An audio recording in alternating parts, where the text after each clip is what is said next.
Good evening, ladies and gentlemen, all between. Jason, my brother, how you doing, man? I'm very well, man. How you doing? It fucking snowed today. Are you kidding me? Why? I thought you were done with that. I know. Just when they thought we were done, they pulled us back in. I don't know why I sounded like a Hanna-Barbera character there. Well, that's what you get for living up there. That's all I'm going to say. All right, let's bring on our buddy, Mr. Metal Head Fred. What's up, Fred? How are you guys? Good, man. What's going on? And my pussy brother up there, Vince, said it snowed. So what? Come on, Vince. Suck it up, brother. We got a little bit of snow. Hey. It does suck, though. It's April, whatever it is, 6th, whatever. And we got my snow. back says it differently, but the Midwest, and what do you got? We're going to go right from this to like 90 degrees. You watch. We always do. Yeah. It'll be like King Kong's balls out in 3 days. Yeah. All the humidity. But so we're going into year 3. We just celebrated our 3rd anniversary, and the week starts out with Monday Metal with me and Metalhead Fred, which we reacted to this Riding on the Wind by Killington Pit. Holy fuck, is this band really good, dude? Right. If you're going to do a Priest song, you got to do it right, and they fucking did it right. Kill the King. They did Kill the King. You gotta have a huge set of fucking balls to fucking do this song, then do Balls to the Walls, and then beyond that, I can't wait to unbelievable. And then, of course, every Wednesday, Thursday, Friday, we do Tunage. And so this is Saturday's show. So yesterday, Friday, which is actually tomorrow because it's Thursday. Huh? I know, but it's correct. Me and Jason covered Balls to the Wall by Killington Pit. Another masterful cover and just unbelievable. That is a metal anthem, man. Would you like to? Yeah, so tonight we of course, tonight we have the incredibly talented vocalist Terry Leroi, who is part of several current projects. One is what you just mentioned, Killington Pit, supergroup covering some major monster metal classics, and includes in the band members from Alice Cooper and Evanescence. And his other project, and we cannot wait to delve into this and talk more about this. It's the theatrical entertaining rock band called Granny Four Barrel. So let's please welcome to Creativity Talking, Terry Leroi. What's up, man? Gentlemen. Hey, Terry. Hi, Terry. What's up, guys? Oh, Yeah, appreciate you having me on. Yeah. Oh, thank you. Dude, Glad to have you. Great stuff, man. And a lot of people have done great covers, but you can feel the energy of it. You guys have a certain energy together that's just, you can't deny it. You know what I mean? It's really fucking good. Wow. Well, thank you for that. Thank you. Well, we're very pleased. And we picked covers that we, thought we would do justice to, things that we were inspired by growing up. I mean, that's the reason that we're doing what we do for a living. Sure. Yeah. So some great songs, more in the hopper too. It was all, nice. All pandemic related. That's kind of how the whole thing came to be. And Oh, cool. So here we are. Yeah. Yeah, such a cool thing that happened during the pandemic with all the like you did Leroi 13. Yes. Yeah, you guys did some research. Yeah, that's how it started. That was supposed to just be like a one-off. Oh. Yeah, it was like, let's just do a charity song for the DO Cancer Fund, and a couple Head Star guys on there too. We had Will Hunt, Troy, Sammy Baller, guitar shredder, and Aaron Sammy's Pauly. Great. Yeah, Aaron Pauly from Of Mice and Men. He played bass on that. Nice. Yeah. Yeah, Ronnie, man, he was. God, I love Ronnie. I had the pleasure of, in the early '90s when I was doing recording, we recorded Sabbath in Tampa, for some European B-sides, and I was out miking, doing some miking on the stage, and he came out, and I got to spend some time with him, and what a great, sweet guy he was, That's amazing. Yeah, I got to just meet him once at a meet and greet years ago up in Buffalo.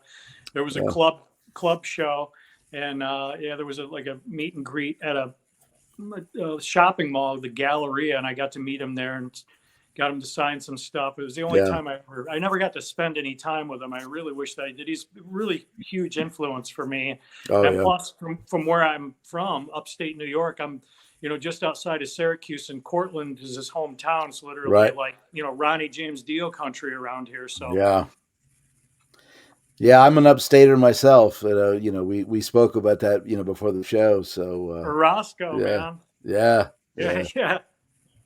I used to give Jason shit all the time. Hey, from the Pigskill Mountains. The Pigskills. The old Catskills. Rip Van Winkle. Yep. Sleepy Hollow. All those stories. Absolutely. And I have to say, so the two videos that we covered, Balls to the Wall and Riding on the Wind, everyone's pretty much got a set budget for music videos, and so many people are not inventive with what they have. Like there's a pace and I come from film, and I've done a bunch of music videos, Guns N' Roses, Rolling Stones, blah blah blah. And the pace is really good. The energy, you just feel it, because a lot of people try to do something similar to what you guys, but they didn't pull it off. You know what I mean? Gotcha. Which just pushed the music out further into your face. Yeah. Well, the thing is too, what's cool about doing some of these classic rock covers is back in the day, videos were few and far between. So some bands would have a video, but like a song like "Kill the King." I mean, where's the video for that? And then anything off "Screaming for Vengeance," at least not to my knowledge, I don't think "Riding on the Wind" certainly didn't have a video. So it's like we get to take a few liberties to just kind of reimagine. Maybe this is how, I don't know, we think it would if this was our song, what would we do? Yeah. So, and hopefully, it pays tribute to the original artists, and people seem to be enjoying it. That's got 500,000 views on YouTube. Dude, it's people awesome. seem to like it. Killer. Yeah. Oh, totally. I'll play it 3-4 times in a row. Yeah. The thing that struck me too, Terry, was like, doing covers is great and all, but I mean, the covers you guys have chosen are not easy. Right. So, I mean, it's like, you guys really up the bar for yourselves. So, I mean, kudos to you guys for that. Yeah. Thank you. Yeah. Well, covers is like, it's kind of like sitting at band practice. If you got a lot of time to kill, I mean, we go down these rabbit holes, for years and years with different bands I've been in, playing all these covers, and it can go on, and it's just so much fun. Oh yeah. And then when you get it right, and then you get to play with guys like I'm playing with, it just makes it so much cooler. And your stagecraft combined is really cool. Yeah. You know what I mean? Like there's that's what we grew up with. You know what I mean? Yeah. Hey, we want that. A lot of we went through a time where musicians were sad people on stage. You know what I mean? And that's fine. Goes through cycles, but the fun's coming back. The fun's coming back. It's like a hybrid. And when we talk about some of the Killington Pit original music, it's really just kind of a hybrid. I can't wait for that. Modern elements, all these years of inspiration, kind of foundational classic rock stuff. You merge it all together. Always guitar riff heavy, super guitar. I mean, like huge guitar riff fan. I mean, that is like the driving force of rock and metal. And I want to hear the guitar, and I want to hear a memorable riff that I can sink my teeth into. So that's what we're working on. Right. Yeah. And, me and Jason have, said this a bunch of times. Every great metal tune has a jam. It does. Yeah. Every single one. Name it, it's got a fucking jam in it. Yes. And they should have went on one more measure, but like whatever. You know what I mean? But that's like, play it again.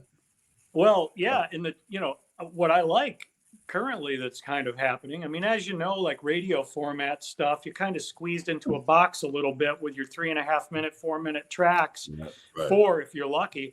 But then bands like Sleep Token come along and they're like, oh yeah, here's like all these different genres packed together in a 7-minute song. And people are like, this is brilliant. And I'm like, yeah, because I love, that's the way that it used to be with, you know, a song, oh, we're going to play Stairway to Heaven in the middle of the day on rock radio. Right. It's like, that's a standard song and it's however long. or like Rhyme of the Ancient Mariner. Remember when that came out? It was like 13 minutes 15 long. minutes or something. Yeah. And I love it. Still to this day, I jam it all the time, man. Yeah, man. That's great. Yep. So, you know, that being said, I'm really curious to know how you and the guys got together. Like, you know, how did you know, basically it all start?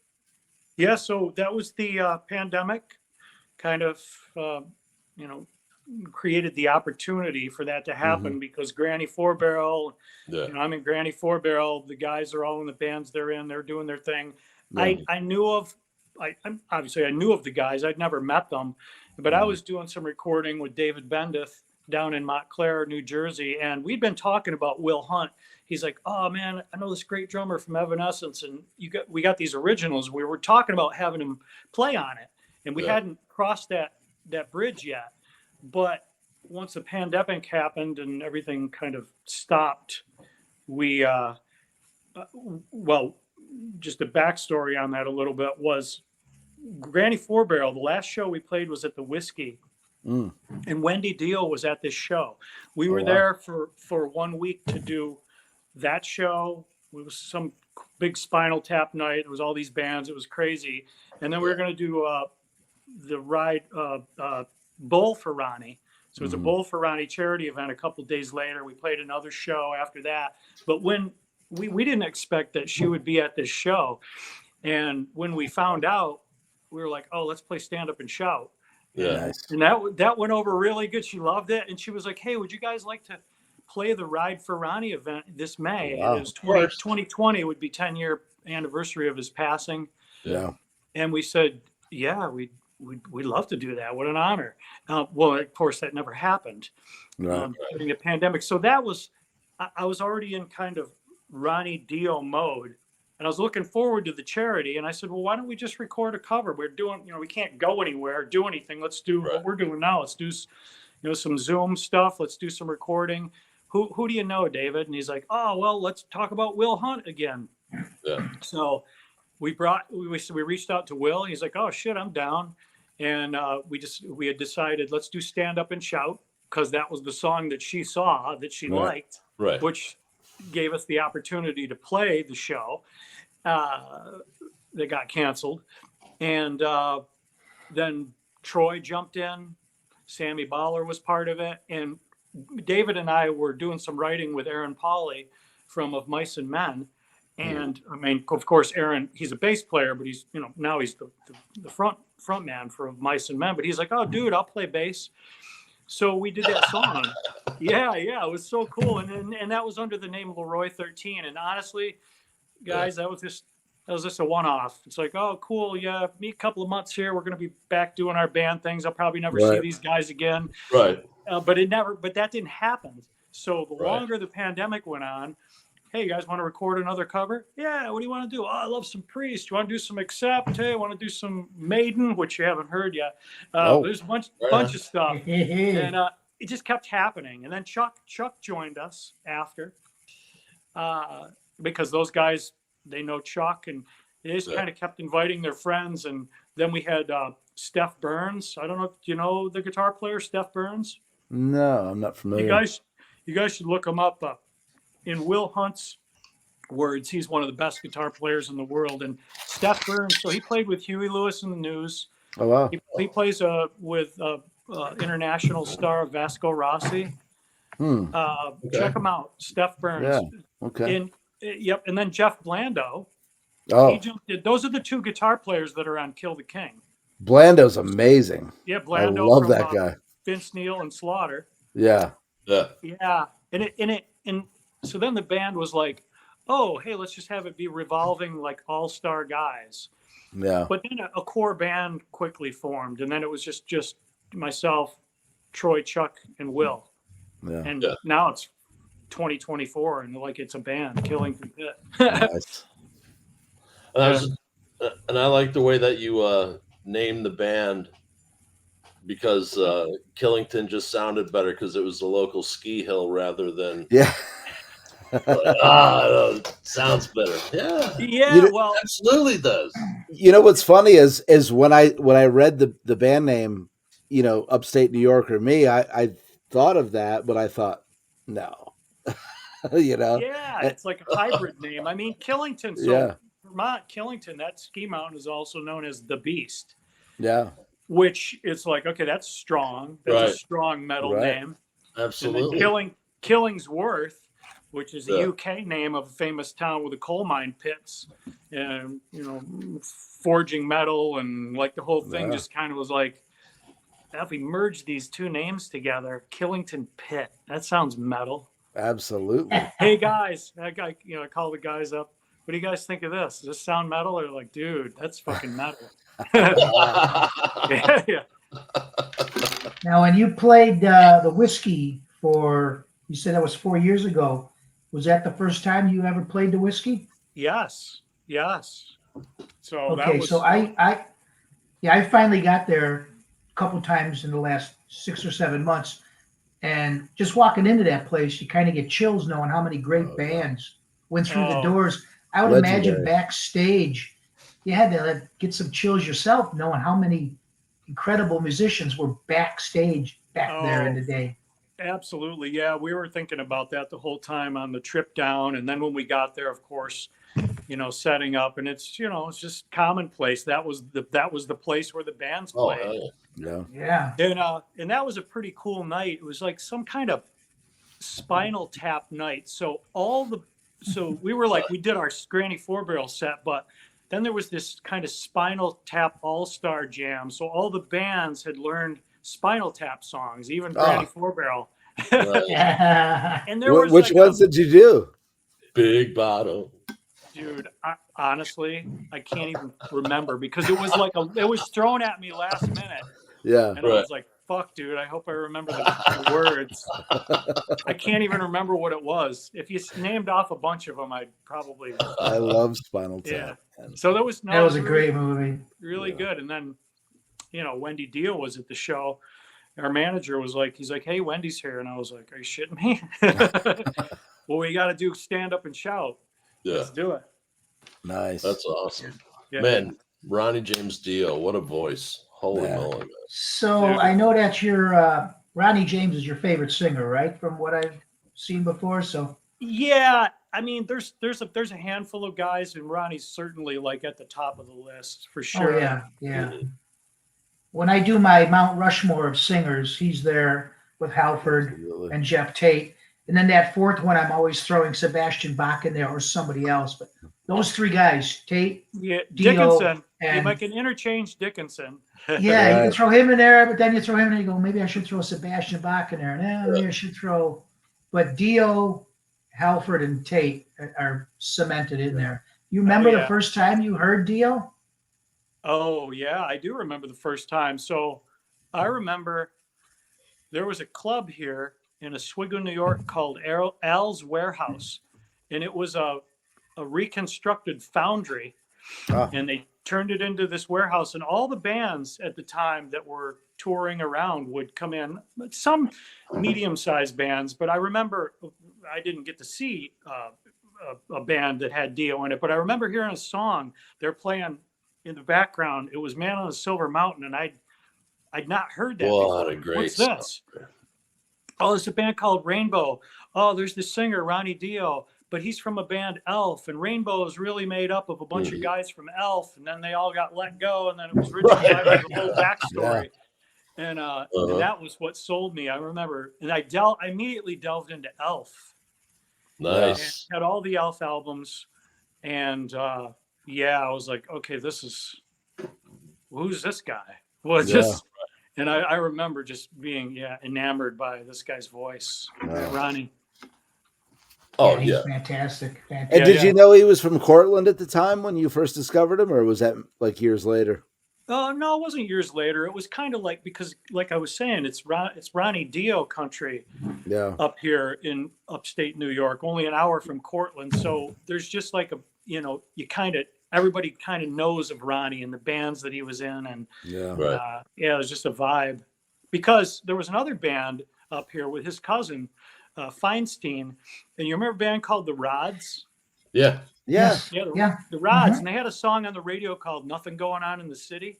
And Yeah. that was Dave Feinstein. And then I did realize, oh, well, that's his cousin, and he plays an elf. And Oh, I didn't know that.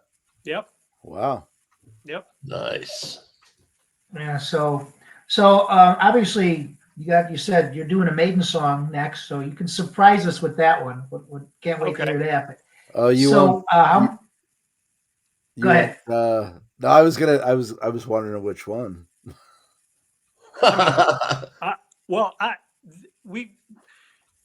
We're discussing Children of the Damned because Ooh, I nice. want to do something a little more ballady. Yeah. Okay. And I love that song because it's it's a kind of, I don't mean ballad in a love ballad sense, but it's it's slow, a lot of clean, like picking guitar, Power ballad. Yeah. big kind of. epic power ballad, and then it gets pretty beefed up at the end. Yeah. And then he that- goes crazy with his voice. I can't wait to hear that one. Yeah. Bruce. So what you're working on some original material then with the band as well, right? Yeah, absolutely. Always been writing, just never stopped. And then it was kind of like, as we're doing these covers, I keep thinking, man, if this turns into a band, like where are we headed with this? And we have so many similar interests. It was like, okay, I kind of know what, I know exactly what I want to do. And of course, these guys, we collectively were like, yeah, we need to get some originals out. Let's put these. So we're sitting on a bunch of covers with videos already recorded. Oh, And we were just doing these every 6 to 8 weeks. It's like, okay, let's just put these out there. But very quickly, people were like, oh, that's great. But what do you got for originals? Oh, we're already ahead of you. We're working on them. So we don't want you to think that we're just a glorified cover band. That we actually have songwriting skills, and we can't wait to share that as well. And you've been upfront and in anything that I've seen you speak, and that's like, okay, the first album's covers, and then the second album's originals. And why not? Well, you guys do a great fucking job. And you know what? For something, we were hoping a lot of really good music comes out of the whole pandemic thing. I want to do a documentary on all the music collaborations and all that stuff that was done, because that really helped a lot of people through. Yeah. Like every day, who's got the collaboration that's going to post today or whatever, Yeah. It was always cool to take the time out to do that. You know what I mean? That's pretty rad. I'm glad to see. A lot of things happened during that time. Yeah. Oh yeah. And I'm glad to see what you're doing, Terry, because I write reviews for a website called Metal Temple, and I've seen so much crazy ass music out there in the last few years, and now I've seen a swing back to traditional heavy metal. And I love it. I'm so glad, because like your band, The Pit, is just traditional heavy metal, and I'm glad to see it's finally coming back to that instead of some of this, like I said, weird ass shit. And I'm not a big Cookie Monster, that I'm not a big fan of that music, but I'm so glad to see traditional metal making its comeback. And Hell yeah. Well, there's a place for all of it. I like that. That should be a new genre. It should be called weird ass shit. Yeah. Yeah. It will put Fred's name next to it. Well, speaking of weird ass shit, that kind of leads us right into Granny 4-Barrel. Oh shit! That is. Hey, Fred, easy, Fred, easy. I mean that in a good way, though. I mean that in a good way, and I'm going to read off your website, the Granny 4-Barrel website, so people know what we're talking about. This is off your website. Yeah. Imagine if Norman Bates formed a rock band, either Granny 4-Barrel, enter Granny 4-Barrel, She is the matriarch of metal, a neo-Victorian shock rock nightmare. She represents the rebellious spirit of rock and roll, freedom of expression, and nonconformity. Think of Granny as a surrogate badass metal grandma you always wanted. She's cooking up her special recipe of hybrid metal for all the rock and roll children and serving up the middle finger to all the stereotypes and oppressions of the world. Who's your granny? Granny Four Barrel. Who's your granny? And I loved it. And I went on your videos and I saw them. And I guess the best way I could describe your music is Alice Cooper meets Rocky Horror Picture Show. Oh, it's something great. in that area. Yeah. But it was amazingly entertaining.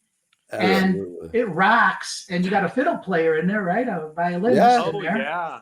Yeah. But the music is awesome. So, Yeah. I mean, Dude, the second I saw the reveal of Granny, I saw the cartoon connection immediately from due to me. I'm like, that's fucking brilliant. You dick thought of it first. Like that's such a fucking cool, like a lot of people just get it without getting it. Yeah, yeah. Apart from just being a grandmother, it's a specific Warner Brothers spoof. yeah. Well, you know what? Like, oh, where's Tweety? Yes. The first thing I thought of was King Diamond, them. Oh yeah. Yeah. You know, the Talking about- wheelchair, the whole, I was like, oh, this is Yeah. killer. Yeah.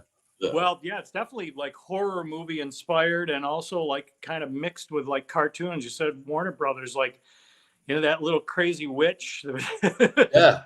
She'd take off on her broom and her hairpins go flying. Right. Yeah. And then there's just something about like a creepy old woman that Right. is, badass and kind of scary. Yeah. It's like, well, we try to, that band was still really in the early stages of development. And my hope is at some point to pick up we're going to pick that up again and really just push it. Cause we had so much fun with that. I literally did that thing for 10 years. It was like a one-off. It was kind of like a Halloween gig for Titanium Black, my serious metal band at the time. We did a Halloween gig and I was like, I'm dressing up as an old woman. And because I want to be like a badass, scary old woman front person. Yeah. And after that show, we played a show up in Watertown. Yeah. And all the kids, it was a decent sized little club. It was like 400 people there. And they were like, bro, what the fuck? This has got to be a band, man. And so we that was 10, 12 years ago.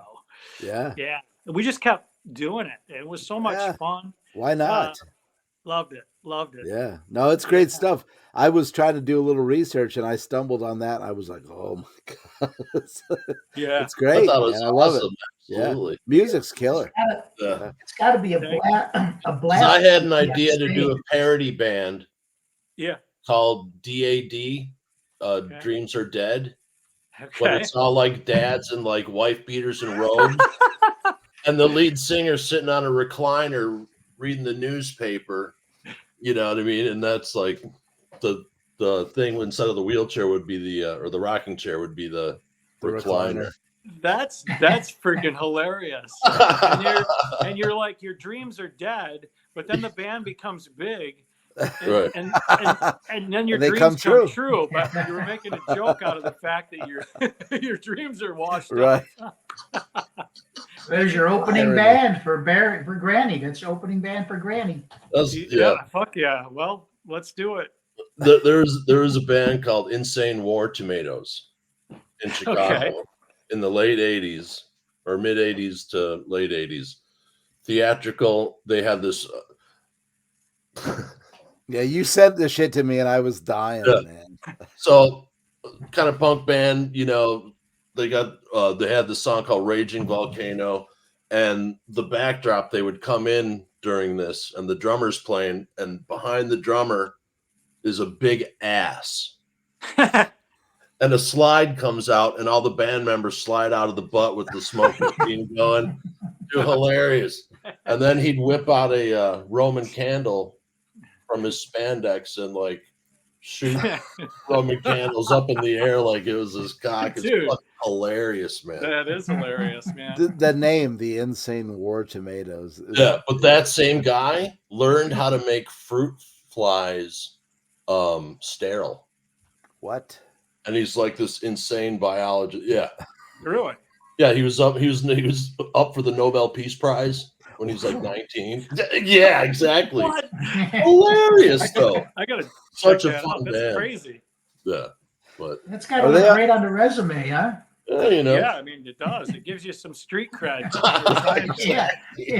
At least in the fruit business, right? I mean, Yeah. But okay, also let's talk about your jewelry. All right. So tell us about what's going on. So it's mostly piercing. Yeah. Culture. So years ago, first and foremost, like right out of high school, I've been a musician until this very day. Mhm. But I was back in. It's been some years because I've had Leroi body jewelry for 30. It's been 30 years since I've had that. That kind of started out as so I have a jewelry background, and I did work for the jewelry store and make engagement rings and goldsmithing and casting and things like that. And back in the mid 90s, when body piercing was just kind of starting to emerge in the general public, you started to see it more. My music connections kind of brought me into, I mean, that was already my crowd anyways, pierced, tattooed, modified, just, as those are my friends. Right. And so they would come to me, hey dude, you're the jeweler, can you make me an eyebrow ring? Hey, can you? And I was like, oh yeah, okay, I can do this. And so it was basically a side hustle. The short story is it's a side hustle. I made body jewelry. I peddled it around. Literally, there was no internet. Yeah. So, I'm in the library opening up yellow pages, circling tattoo shops and addresses, and then I'm going to visit them, saying, hey, I'm a body jewelry guy. And it was interesting because at the time, a lot of tattoo artists were really annoyed by it. They didn't want to deal with it, but they knew that it was kind of something. It was a supplement. They're like, body piercing. And some of those guys actually made it, but they didn't want to make it. They're like, dude, I just want to be a tattoo artist. I don't want to make the jewelry, you make it. Right. And that's literally how it started. And then, here we are, fast forward 30 years later. I got 50 employees. We sell to 60 countries around the world, and we make body jewelry. Yeah, it's a thing. That's good for you, man. Wow. Right now. Wow. I love stories like that. My wife's got a background in jewelry too, if you consider purchasing jewelry background in. And she's got a big background in it. Yeah. Well, my mom was awesome. My mom was a jeweler, and my grandfather was a jeweler. Watch and diamond. Oh cutting. yeah, watch repair. Yeah. Yeah. And diamond cutting. Yeah, I'm into that. My mom was very artsy, sculpture, painter, seamstress, all around crafty person. I grew up in a house like that, drawing, carving, making things. So yeah, I've always just kind of been like in art world. So that's how you get your start. I mean, just a creative environment, when you're young. I mean, it only makes sense, right? Yeah. My dad was a magician. What? Yeah. That's awesome. Blacklisted magician. Yeah. He was blacklisted? Why? What did he do? Canceled the Vegas contract. Oh. All right. And if it weren't for my great uncle who had friends of his, friends? they just blacklisted him because he was, Yeah. I mean, magician. Remember back in, I don't even know, it's 70s, 80s. That was like a thing. There were magicians. Yeah. Like a thing. You're always hearing about a new magician. Yeah. But he canceled it. It was 62. Really? So right when the Rat Pack was like, he could have been, you know what I mean? He could have been huge. Could have been huge. No, could have been with Frank. You could have been a trust fund kid, Vince. Yeah. Right. Yeah. Anyway, yeah, that's crazy. Hey, maybe the magician thing will come back around. It's just like music, right? Everything's circular. I used to love watching that stuff. Yeah. Yeah. I Absolutely. think Doug Fleming, wasn't he a magician? Yeah. I remember that guy. Illusion. Yeah, and he like claimed he could actually levitate. Yeah. Yeah. Yeah. But I no got to matter do it. what, Yeah. I got to do a trick with Blackstone Jr. on stage at the Oh, Chicago yeah? Theater. That was cool. Yeah. Yeah.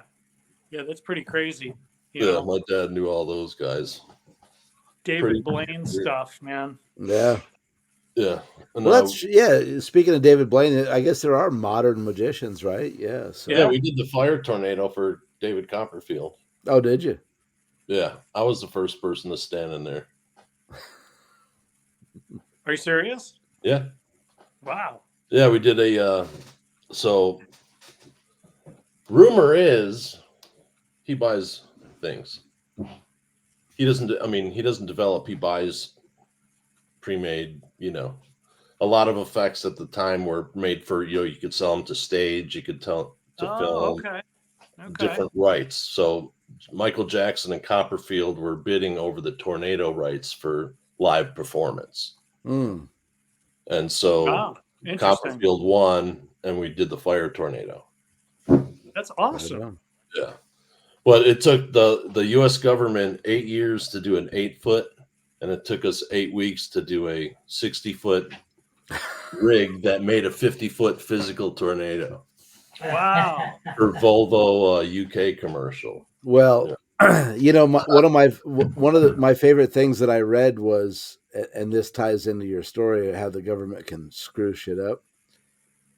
They took over the Bunny Ranch apparently and went out of business in a matter of months. So leave it to the government to lose money on a whorehouse, right? I mean,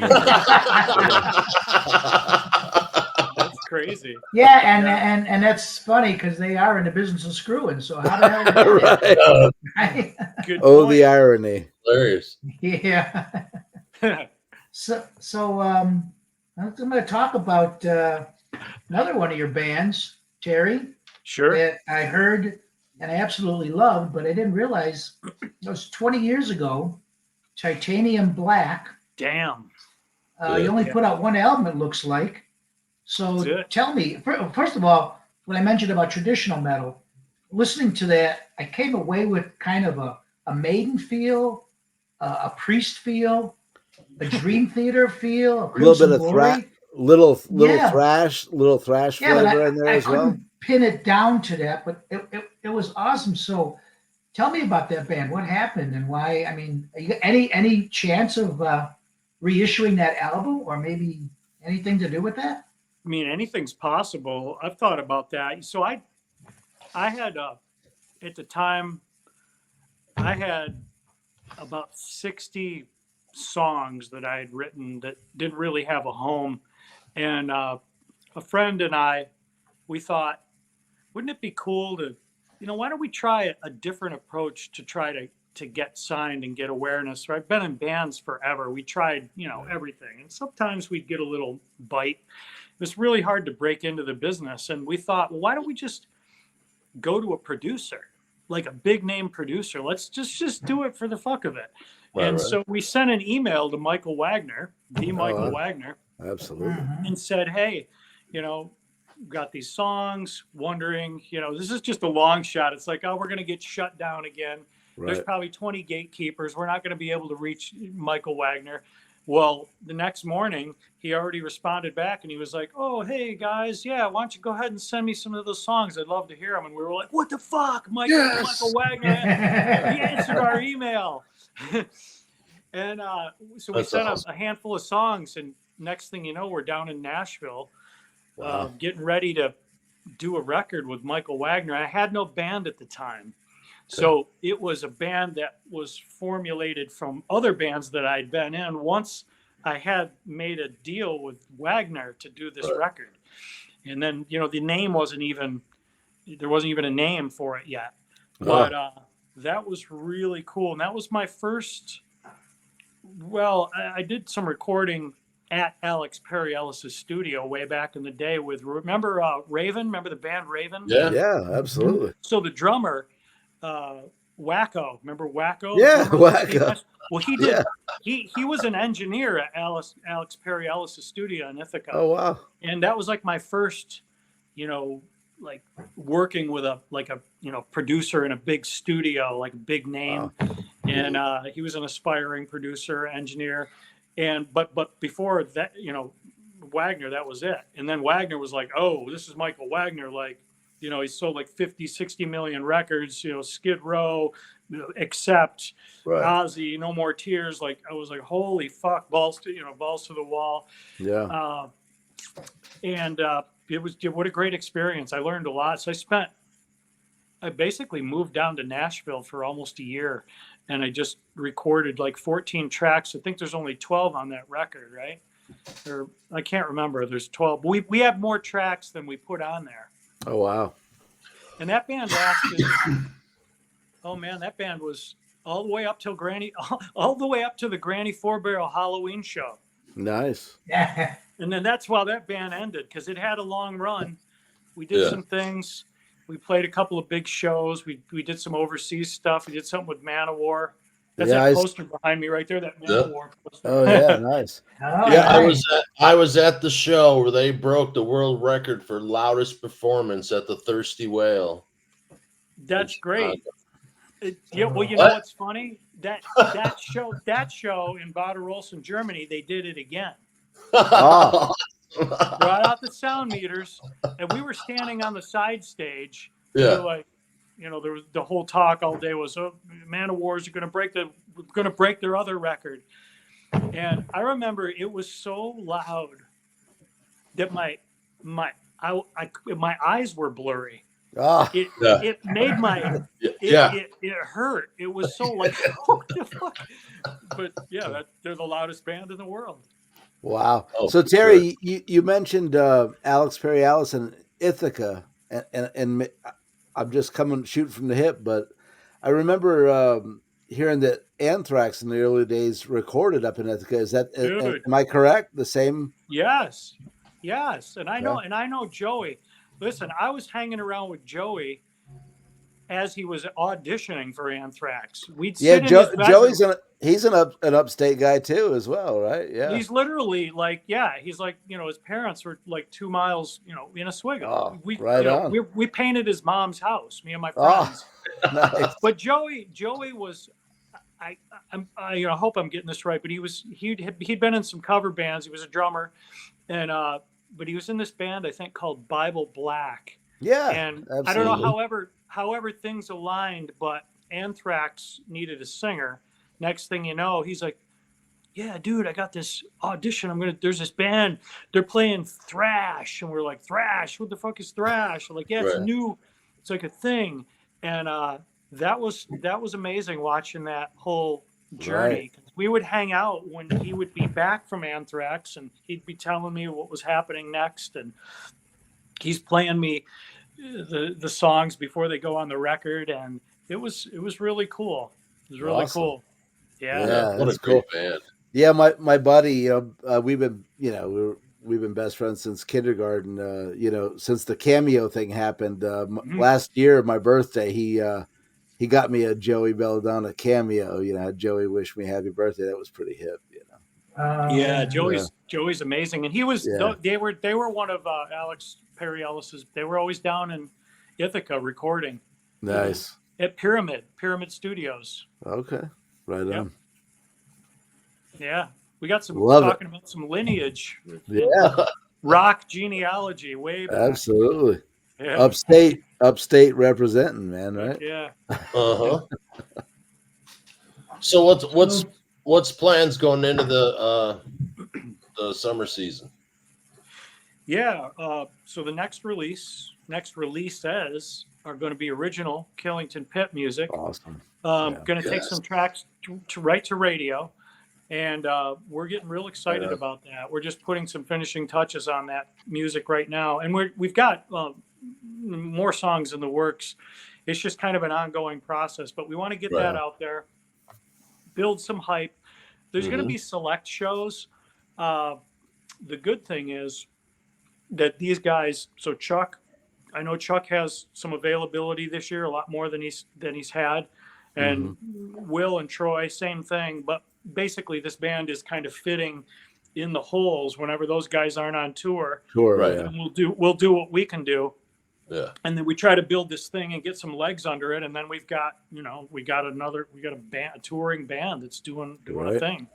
Yeah. So Terry, like speaking of, recording the originals, are you guys doing it remotely, or are you able to like, get in a room together and that whole thing? A little bit of both. So Yeah. a month ago, so we're down in the Sienna Studios right now. It's on Music Row. Okay. It's a studio that Four Horsemen, I don't know if you know Yeah. those guys, that writing team. So that's like they're one of the guys, it's his studio. Yeah. And there's a bunch of rooms in there. We're in there with Kyle Odell.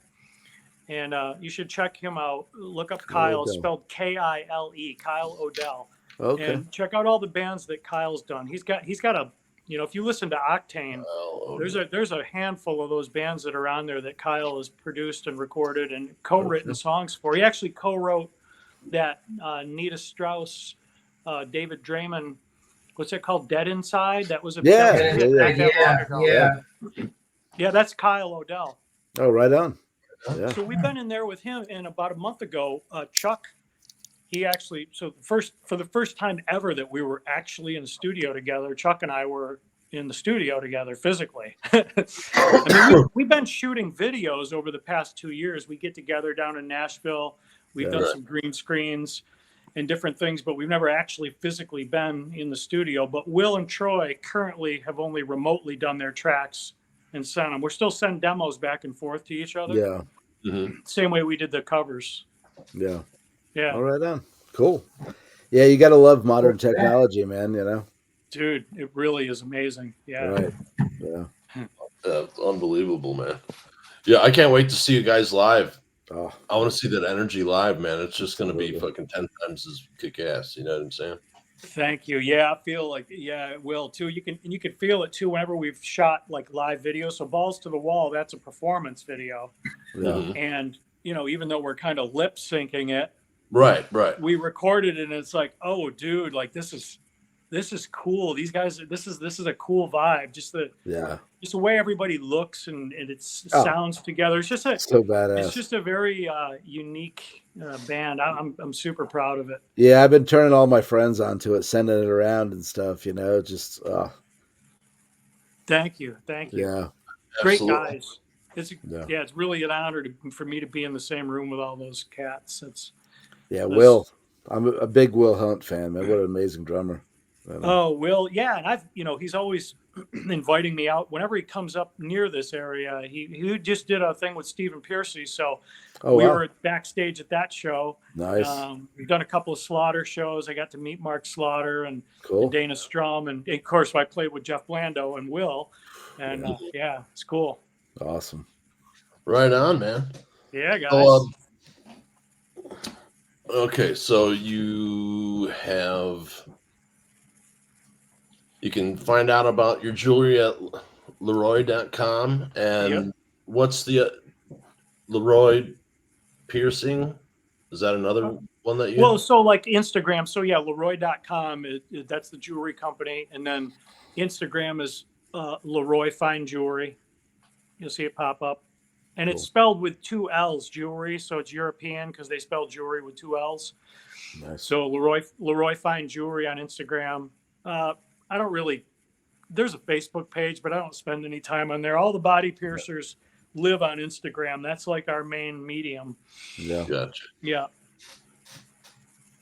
And so which medium has been best for you music-wise?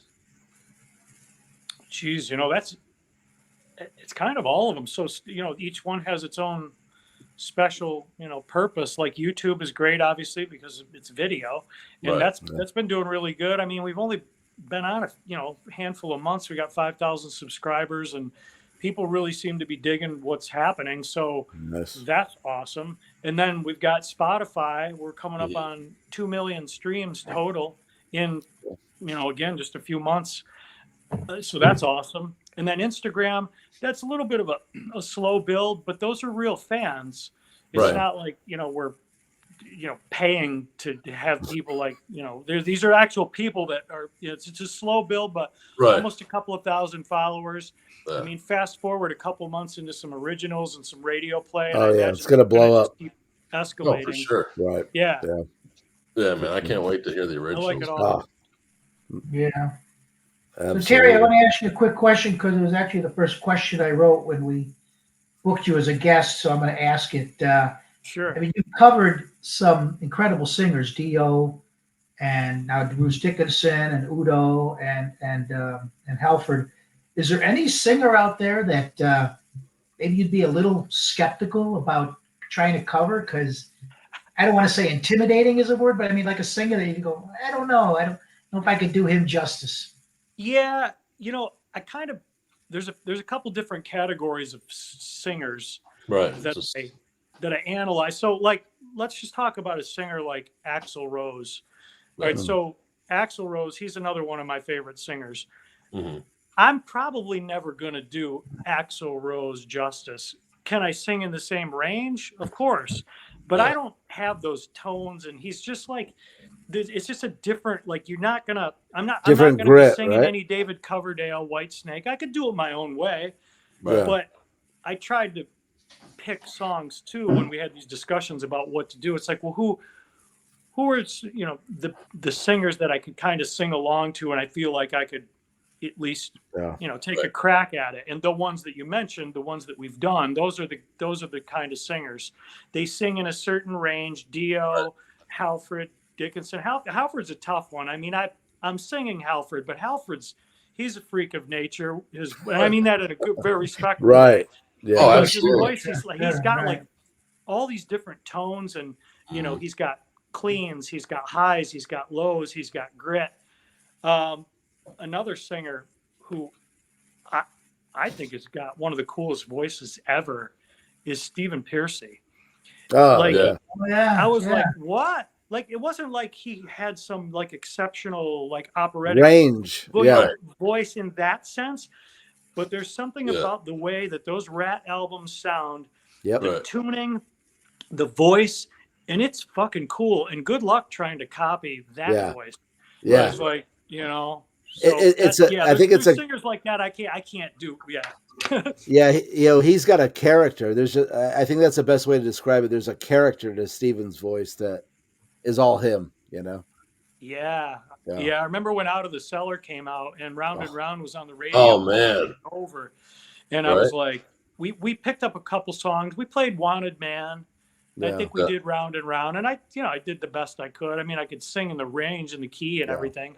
He actually hit some pretty high notes in Wanted Man at the end of the song. So, I covered Lack of Communication. I did that one. That was fun. That's a good one. Yeah. What a cool band. I saw that band. Absolutely. I saw that band.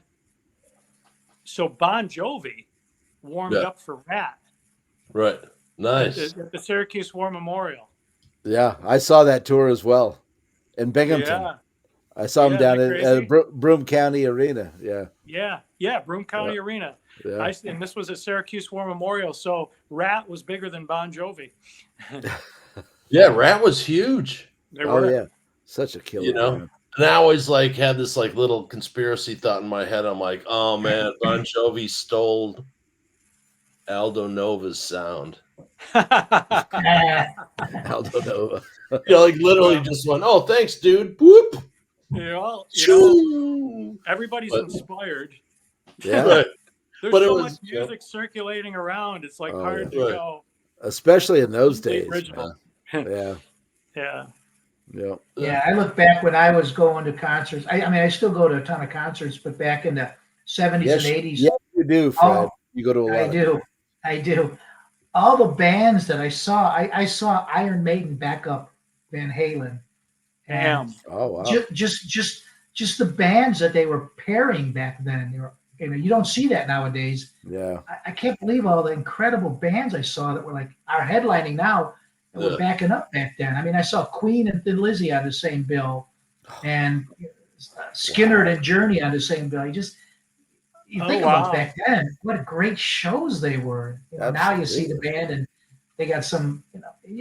had some good backup bands or opening bands that we fell into, but yeah, it's not like it used to be. Maybe the logistics of it doesn't allow that.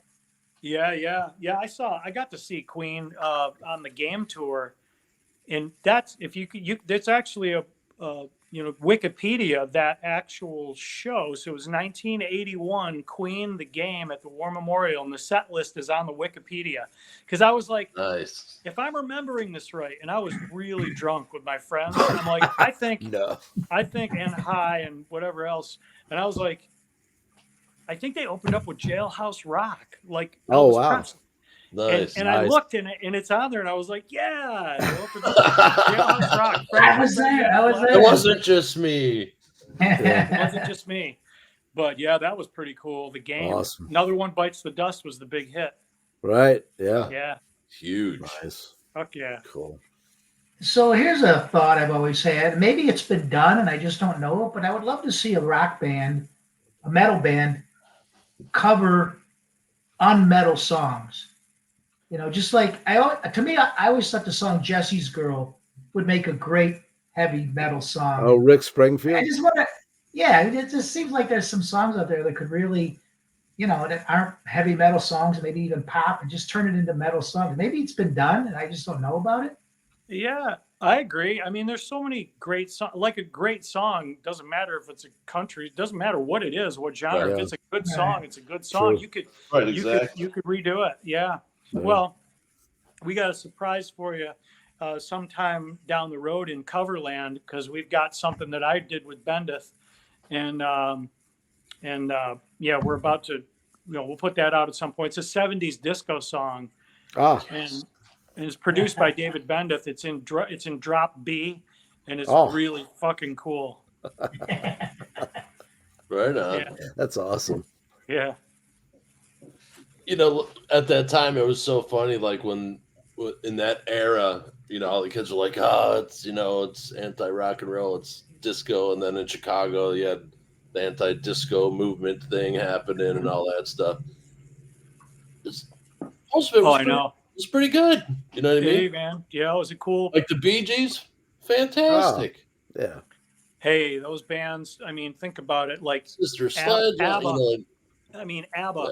Like, yeah. Well, how are you going to even like you can't even touch that. Like, No. I mean, those songs, every single song is a hit.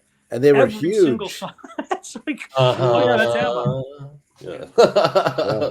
There's nothing you can do. Yeah, totally. There is. Yep. I mean, they're so great. You know what I mean? Yeah. And every time I listen to it, I hear something else. Yeah. You know what I mean? Like, because during the lockdown, went through like, I found out that I loved ABBA again. I always loved ABBA, but I remember you telling me that a few years didn't listen. I was like, Dude, dude, ABBA. Yeah, I got fucking an ABBA, dude. I'm telling you. Just feels good. Well, Yeah. Great, well, my one artist being a metalhead, but the one artist that is non-metal that I like is Richard Marx. I don't know what it is about Richard Marx. Mhm. I like his songs. Yeah. Maybe it's just songwriting or whatever. Solid songwriting, yeah. Yeah, I mean, Songwriting, people go, man. you like Richard Marx? I go, yeah, I can get into his music. And Yeah. Yeah, I'd like to see him. It's crazy too. And then think about an artist like Neil Diamond. So, Neil totally. Diamond, Neil Diamond is just cool. He's just badass, and Yeah. he's written so many hits for different artists. It's It's kind of endless. like a Prince. Right. It's like didn't you know that Neil Diamond wrote that song for that band, and he wrote that song, and he wrote that. Just a songwriter. He's just a songwriting machine. Right. yeah, We did tour Cool. support for him. Really cool guy for years and years and years. Really? Yeah, Smoke and Wind and Laser. Wow. my neighbor's claim to fame is my neighbor down the street that he smoked a joint with Neil Diamond. Dude. I Nice. said, how did it? Because I was at a show and Neil was back there. and he said he Hello wants to- again. Hello. Yeah. Yeah. That's a great memory. That's awesome. Yeah. Yeah, Neil wow. Diamond's great, man. A lot of the Barry Manilow, he's got some great tunes. Oh, Yeah. Some heavy metal Barry Manilow would be great. That'd be There badass. you go. They're really There's good. the album. Yeah, There's Yeah. the album. there you go. That dude's like in his 80s or something, I think. Yeah. Yep, Barry Manilow. Last time I was at a piercing, well, it wasn't the last time, but a few years ago when I was down in Vegas at a piercing convention, he had a residency down there. Oh, wow. I always wanted to go see it. I'm like, man, Barry Manilow, like that would be a trip. I didn't get to do it, but Yeah. Well, you know, I mean, guys our age, we remember that shit from when we were kids, you know? I mean, Yeah. it's just, you know. My first live concert, I was 4 years old, and it was Jim Neighbors wow. and KC and the Sunshine Band, yeah. Really? Yeah. at the Wisconsin State Fair. Wow. No Wow. kidding. That's Yeah, an odd like- combination. Yeah, like Jim Neighbors. Wait, that's like Gomer Pyle. Gomer right? Pyle. Jim Yeah. Yeah. I am, That's insane. Now, Gomer, calm down. Yeah. Yeah. Yeah, exactly. Well, do you remember when the Monkees started touring and their Their record music's label great, had, Neil Diamond. yeah, their record label had Jimi Hendrix open for them Oh, because wow. they're on the same Isn't record that label. crazy? He got booed off the stage because those kids wanted to see the Monkees, not hear, Electric Ladyland. And imagine that bill, the Monkees and Jimi Hendrix. Yeah. That just That's doesn't fit. insane. Yeah, my friend John Billings, he's the bass player for the Monkees. Oh, wow. Yeah, he's from down in Nashville. In fact, John Billings is the bass. He played the bass on that Titanium Black record. Oh, right on. And then cool. another tidbit is that John Billings was Donna Summer's bass player for 17 years until she passed Wow. away. Awesome. Yeah. Donna Summer, another fantastic tale. Yeah. Yep. Look up Amazing. any not so distant Donna Summer show and look at the And bass there he player. is. And there he is, John Billings. Awesome. Yeah. Great guy. That's great. One of my Yeah. good friends. Yeah, so and I don't know, the older bands you get to see, I don't know, more instruments that are live. Hmm. A Yeah, lot of the newer stuff isn't, or there's tracks to play to or whatever. sure. And then you miss the breathing instead of everything being so mechanical. Yeah. Yeah. You know Well, what I I mean? think too, well, one way that you can kind of get away with that a little bit, and I'm not opposed to tracks at all. In fact, Granny Four Barrel had tracks because we didn't have a bass player. Ah, There was Oh, no that's bass funny. player in Granny Four Barrel.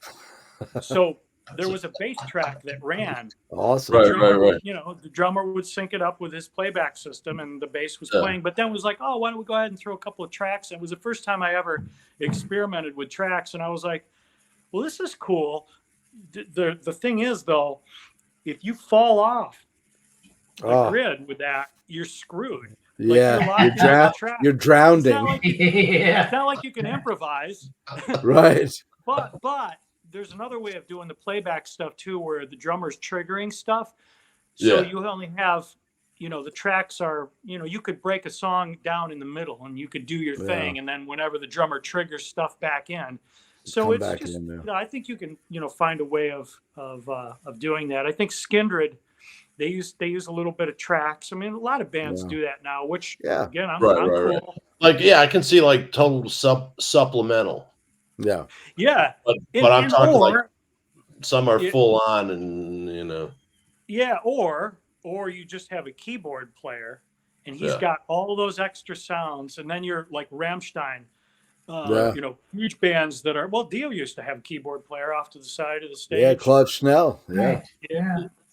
Yeah, Yeah. man. yeah, there's Just, sound effects and all types of stuff and intros and Yeah. It just becomes a stuff that little just bit, make production cheaper.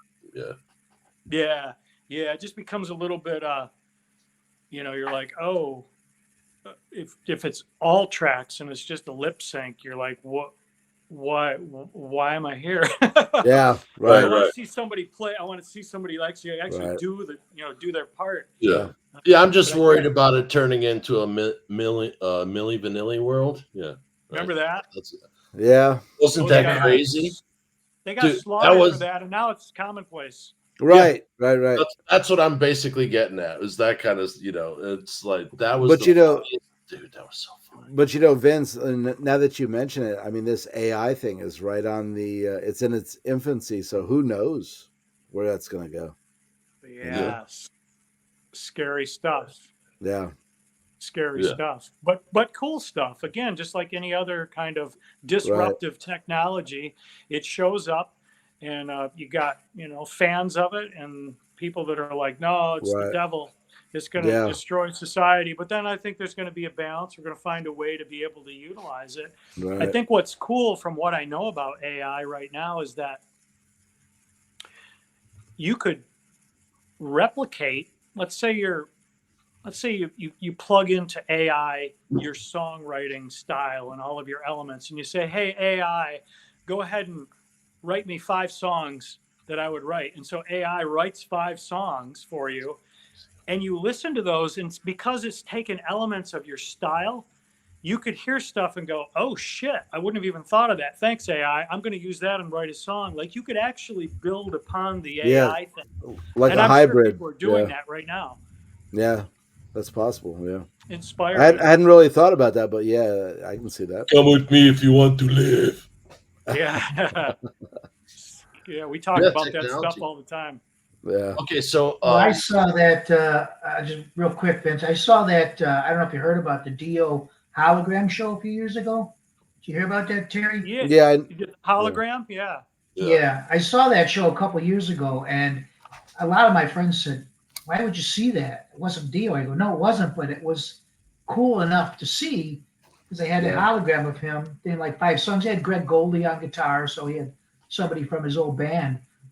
It was, obviously computer generated, but it was just kind of cool to see. It wasn't like you went there expecting to see Dio. You knew it was a hologram. So that was the whole purpose of the show. But you were still entertained, which is why you. Yeah, I was, and I didn't. I knew it was a hologram. It wasn't like I got fooled. Yeah. Like, wait a minute, what's going on here? So, but that's the technology that's at our hands. And it's not like it's not Dio's music. Right. It's like, oh, well, I'm playing my Dio record on my thing. Well, where's Ronnie Dio? He's not in the room. Well, no, but I'm listening to it. It's on the record. I mean, why the fuck is it any different if I go see the hologram thing and I get an extra bonus of a visual with it? It's like, it's cool. I don't have a problem with it. No, that's Speaking of holograms, did you guys hear today that Kiss cashed out? Yeah, I saw that. They sold the brand. They sold the brand of Kiss for $300 million. Really? Yeah. Like, so who do they sell it to? It was some. Go ahead, Vince. Yeah. It's the company that produced ABBA's holographic show. So Lucasfilm designed the characters for Kiss, the avatars, in conjunction with this company, and then they bought out Kiss. Yeah. Damn. $300 million. I did not hear that. Yeah, that happened today. And then you hear about the other weird thing about the eclipse? People are freaking out about this whole thing. Yeah. Well, why? What are they freaking out about? Like, the last time there was an eclipse within 5 years. Yeah, that crossed the lines. Well, you know what happened. Earthquakes everywhere. Pestilence.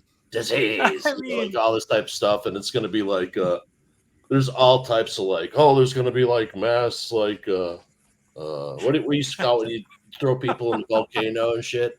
The sacrifice. Yeah, I don't know if these people are flat earthers or what's going on, Right. Is this going to be the same thing in 2000 when everything was going to shut down?